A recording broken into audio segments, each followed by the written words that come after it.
You're listening to the Voice of Palestine, and with us tonight, live on the phone from London, Ontario, is David Heap. David is a member of the Canadian Boat to Gaza Steering Committee and was taken hostage by the Israeli military in high seas and was assaulted by the Israeli troops. We will talk with David about his experiences on Tahrir and what is next for the Canadian Boat to Gaza. Good evening, David, and welcome to the Voice of Palestine. Good evening. It's a great pleasure to be with you and your listeners tonight. To start with, David, could you tell us a bit and our listeners about yourself and how did you get involved in the Palestinian Solidarity Movement?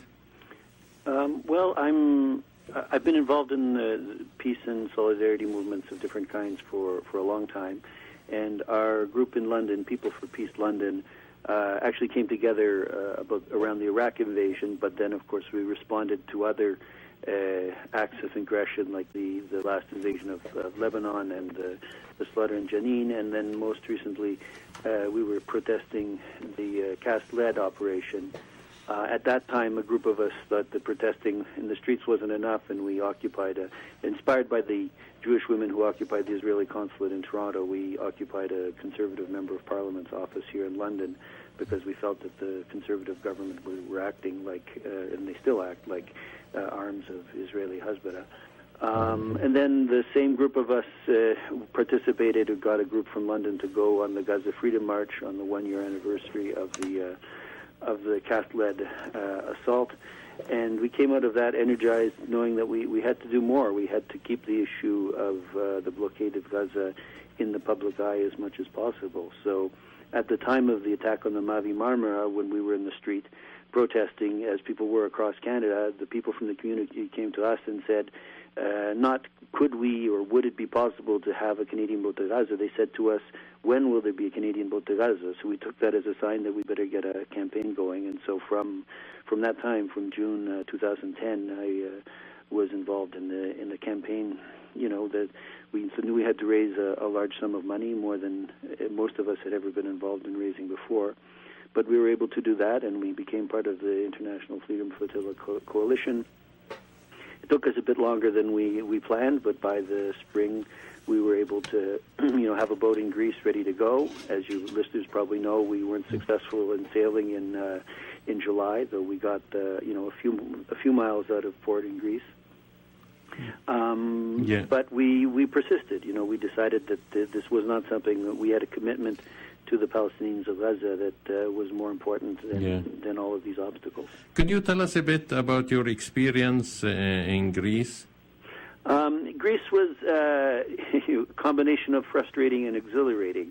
It was frustrating to see the Greek state in such a weak, vulnerable position that they were bullied basically by international monetary system and by the allies of Zionism into enforcing the blockade, quite contrary to the will of the Greek people. I mean, it's very obvious. Even the Coast Guards who took over our ship were very unwilling to be following those orders, and they told us, our families and our friends are back on the pier demonstrating in favor of you. So it's very clear where the spirit of the Greek people lies. It's just the state was in this vulnerable position where they were bullied, basically. Yeah.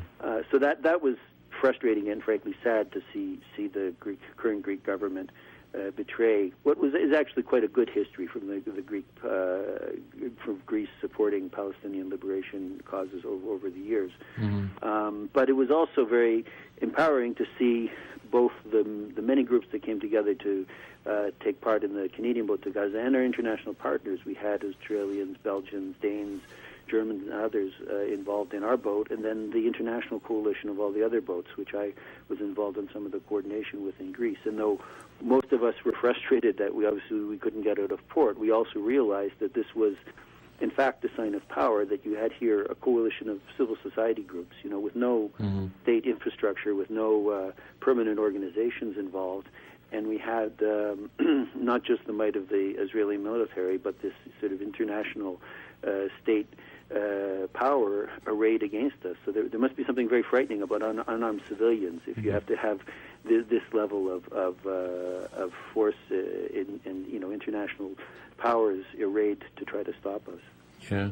I want to talk a bit about, you wrote the NDP letter asking them to support the boat to Gaza. And in their convention here in Vancouver, they really, in essence, they buried it because they want to put it on the first resolutions, high up on the resolutions. So in a way they buried it, and it looks like, to us, it looked like the hierarchy of the NDP wanted that and wanted to bury it. What do you think behind it? Well, I mean, I think you're right. I think the hierarchy is afraid of the issue, and I think they're afraid of the issue because they know that if they get a chance, the grassroots will vote to support exactly what I was calling for, that they should stand with the people of Gaza and stand against the blockade. I think that it's not a mystery to them or to us what position the grassroots of the party would take if given a chance. So they do these kinds of maneuvers to prevent it from being debated. But this is a matter of time. It will happen, and I said I said in May that the Canadian boat to Gaza had taken me to interesting destinations even before I left Canada, because it took me back to the NDP for the first time in a quarter century when I left the party. More than half a lifetime ago, but it took me back to be a member of a writing association here in order to support that resolution, and the resolution was supported from a number of writing associations and a number of individuals. So, I think he is in a very interesting position right now, but I think that they know that the issue will keep coming back. Yeah. And we are certainly interested in engaging with a range of people in the NDP, including, leadership hopefuls. On this issue, and I think it's interesting that Brian Topp felt he had to take a position on Palestinian statehood, even though he didn't take a position that many of us would adopt. He wrote in the Globe and Mail on it when he could have written on a lot of different issues, right? So I think that there's an increasing awareness that they can't hide from this issue forever. Yeah, your family also is really connected with the NDP. Could you tell us a bit about your father? Yeah, my dad was a New Democrat member of Parliament for Trinity Spadina, the riding that Olivia Chow now represents, in the 80s and early 90s. And before that, he was an NDP city councillor in Toronto. And my mother was involved in the NDP provincial council for many years as well. So they both were dedicated party members for decades.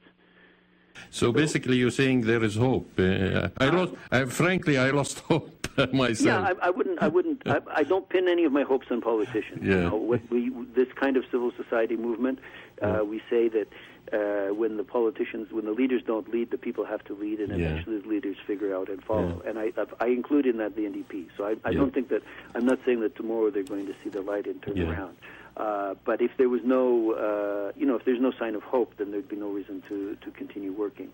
So I think I think sooner or later, and I'm not going to predict the time, they will see that this is where many Canadians want to see real leadership.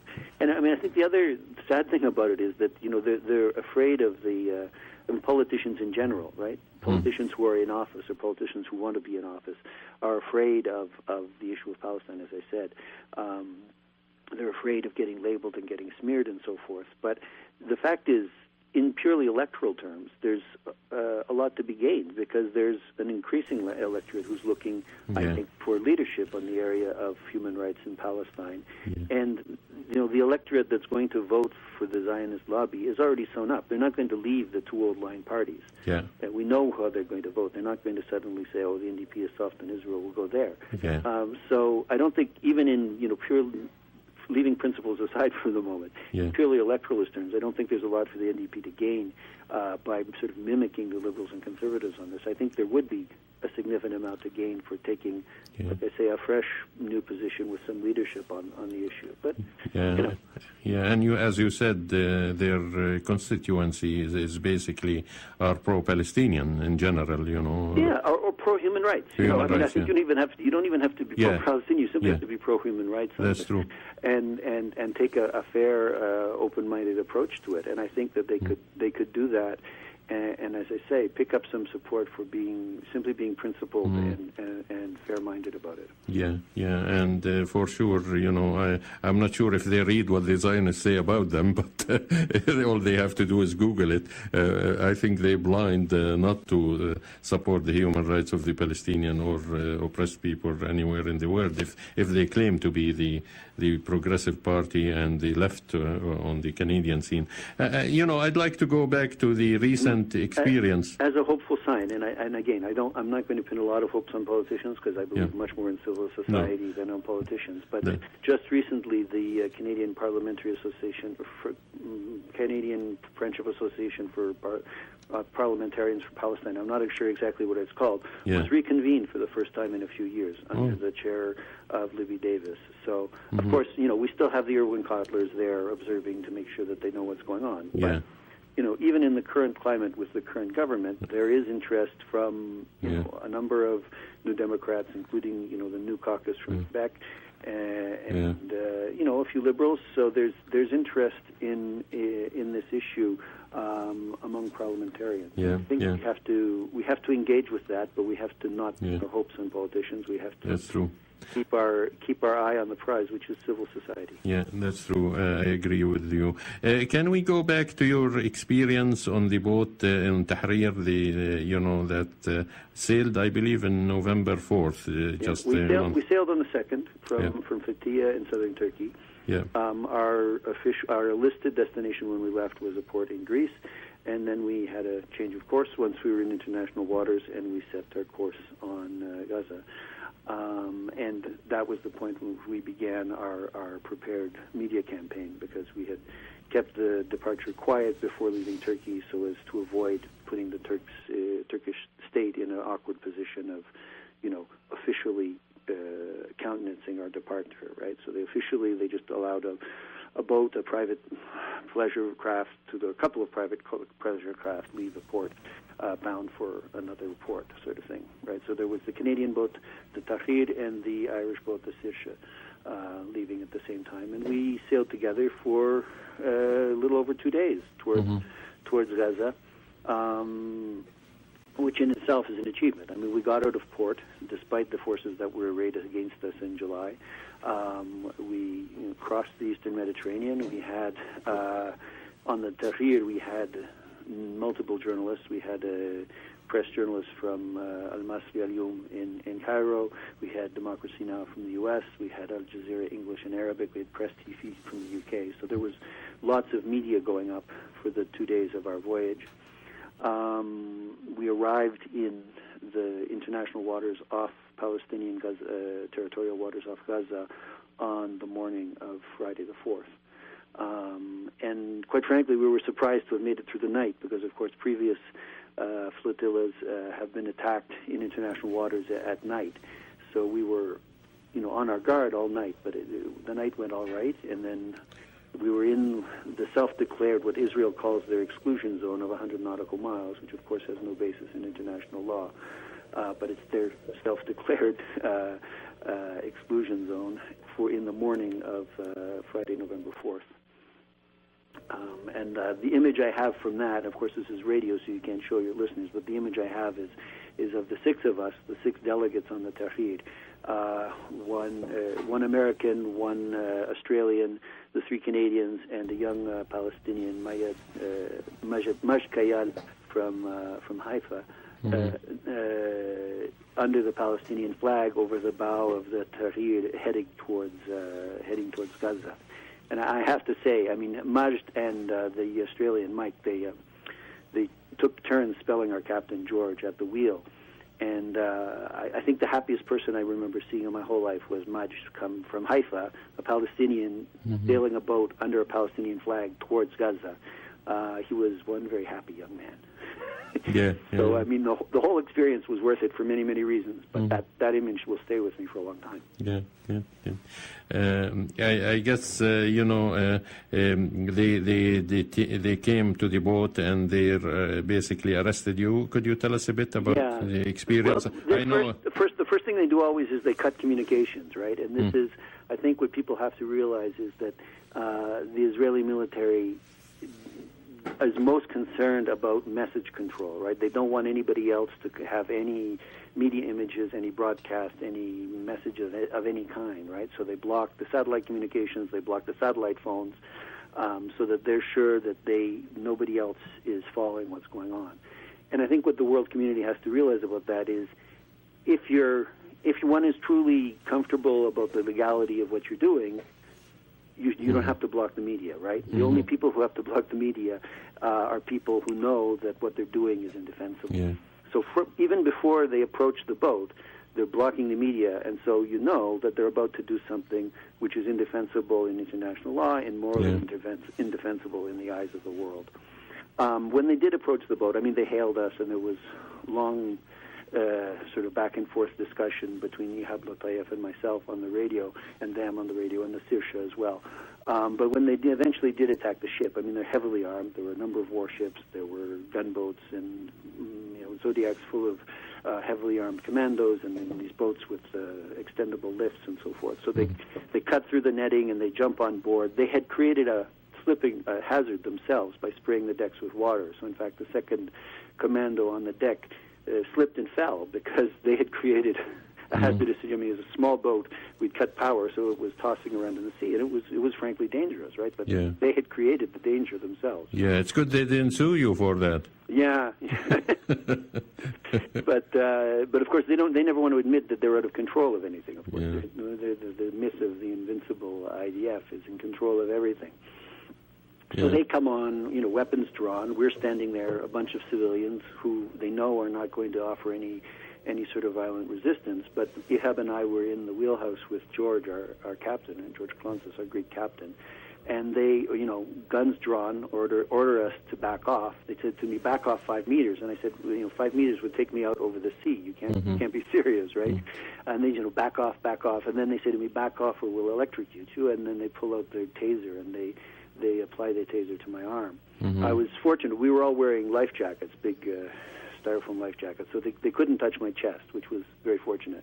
And as it turns out, I mean, my clothes were wet because of their stupid water cannon, and I was linking arms with Ihab. So the charge was, in fact, less than it might have been. But, it was still a taser, which is not a pleasant experience. If anybody's had an electrical shock, serious electrical shock, it is quite a serious shock. And then they, grabbed us and forced us out of the wheelhouse, searched everybody, the usual intimidation and humiliation, and with, again, all under the arms of these young guys who were totally hyped up and excited, and, carrying a lot, of weaponry. They took control of the ship, and they forced us to ship off our course, which was towards Gaza, onto their course, which was to Ashdod. Even though they had said all they wanted to do was inspect the ship, after they inspected it, of course, they found nothing. We said, can we continue our course? And they said, no, we're taking your ship to Ashdod. So, it's a case of state piracy, assault, theft, kidnapping. And criminals always are afraid to do things publicly, so that's why they do it in secret, and they don't want the world to see what happened. How long did you stay in Israeli jail, and what was the role of the Canadian government? And if you could follow up, because Tahrir is now in Israeli hand, is the Canadian government helping you to get Israel to release the Canadian boat, the same way Turkey pressured Israel to release? I hear you giggling. You have a wonderful sense of humor, I appreciate that. The idea of the Canadian government being as helpful as the Turkish government is a delightful thought. We were held for 6 days, and some were allowed out earlier, but most of the men were all held for 6 nights, 5 days at least, or a bit more, at Givon Immigration Prison near Ramla. We were fortunate in that Ihab and I and the other 2 men from the Tahrir were held with a dozen Irish men in the same wing. And, of course, the Irish have a political culture they know what a political prisoner is, so they immediately on the first morning said, you have to deal with us collectively, and they presented collective demands as a political prisoners committee. So this was a very important lesson for me in practical solidarity, that even in the conditions of prison, you can you can make your demands felt if you behave in a disciplined manner with solidarity with the group. If you're a large group, unfortunately, the women were a smaller group and much easier to bully, which is unfortunate. But it was an important lesson for me to be in prison in those conditions, and you learn a lot about it. We got, I would say, professional treatment from the consular staff in the Tel Aviv consular staff of the Canadian government who came to visit us in prison. I mean, they passed on our messages and they facilitated what they needed to facilitate. They even came to the airport when we were being deported. But I would make a distinction between the foreign service professionals and the political leadership running foreign affairs in Ottawa, who, of course, as we know, are just craven servants of the Israeli Hasbara. I mean, their statements here, as the Canadian Boat to Gaza press release said the week we were in prison, if Minister Baird wants to work for the Israeli government, he should resign as a minister of the Canadian government and apply for the job of Israeli ambassador, because that's what he was acting like. He was mimicking the demands of the Israeli government. And of course, now we're in a position of trying to get our stolen property back, a boat of considerable value, and then some medical supplies that were on the boat, which are still being held by Israel. And the Canadian government is just at most acting as a go-between. Just they want to shuffle messages back and forth, but they're clearly not going to be much help to us at all. So once again, it's a political struggle, but we have an important political message for Canadian people that we have to demand of our politicians that they represent not just us, not the Canadian Boat to Gaza Committee, but all of the broad sector of the Canadian civil society who participated in this campaign. Because, we had different community groups and faith groups and trade unions and all student groups across the country who came together to buy this boat and the agents on it. And it morally belongs to all of us, right? Yeah. It's not a small group. It's a very broad group of people. And so I think the fact that the Canadian government is sitting on its hands and not helping, again, Canadian civil society, which was reaching out to Palestinian civil society, People's Solidarity Movement. It's something that people have to take a stand on. Yeah, we're really running out of time, David, but I want to ask you one quick question. What's next for the boat, and is the project continuing? Well, the next step for us is a campaign to demand the liberation for the Tahrir, liberate the liberation, that the Canadian government and Canadian opposition politicians take a position on this.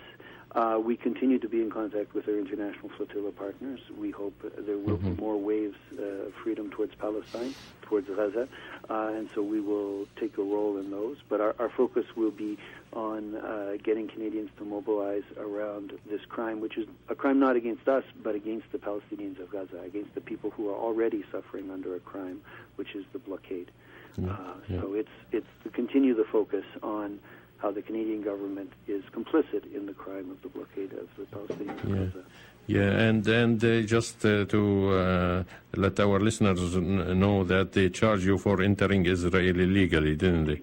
Yes, that's always the irony. They kidnap you, so of course your entry is illegal, but it's illegal because you were kidnapped. Yeah, anyway. Which is why I refused to enter Israeli soil willingly. They had to drag me off the boat because I wouldn't enter their country willingly. Yeah.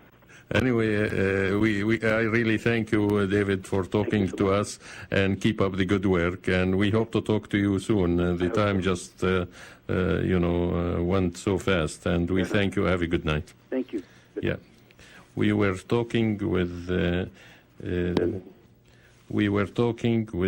David, a delegate, David Heap. He was a delegate on the Tahrir, the Canadian boat